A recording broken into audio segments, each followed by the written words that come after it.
Aksidentet rrugore vijojnë të mbeten një ndër problemet më shqetësuese për sigurinë publike në vend, duke shkaktuar çdo ditë dhjetra të lënduar dhe humbje jete.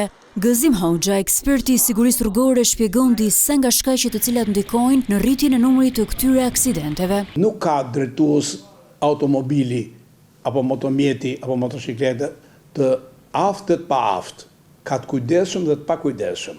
Pra në një moment të caktuar, një tregje vëmendje në celular, një mos respektimi distancës sigurisë, pra një nga këto gjëra që mundodhi dhe për momentin bësh i hyn ke grupi i njerëzve të pakujdesshëm. Këtu kërkohet një ndërgjegjësim i njerëzve, jo vetëm me gjoba. Hoxha thekson se është shumë e rëndësishme që këto vepra penale të parandalohen përpara se të shkaktojnë pasoja fatale. Në vendet e kalimit kryesor qarkullojnë njerëzit me bicikleta dhe bën premis për aksident.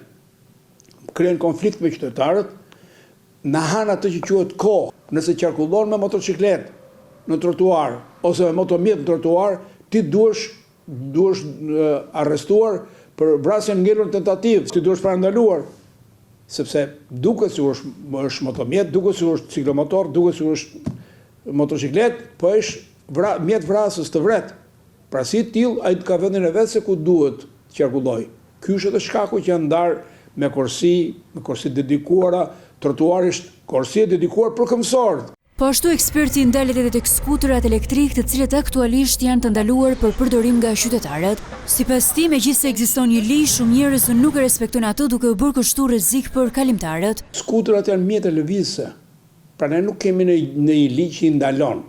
Ato ngjasojnë me bicikleta. Është çështja e kohës. Pra këta skuterat futen në sens të kundërt, vinë ballë për ballë. Pra mund të përfshihesh në aksidentet, duhet policia të punojë për këtë qëllim. Nuk e respektojnë, sepse ligji është mjetet me dy rrota kanë bërë një korsi dedikuar. Asnjë skuter nuk kalon, ata kalojnë të gjithë mbi trotuare, kalojnë të vinë në sens të kundërt, bëjnë zigzag në rrugë, futen ndërmjet automobilave duke shkaktuar rrezik për jetën e tyre, rrezik për qytetarët e tjerë.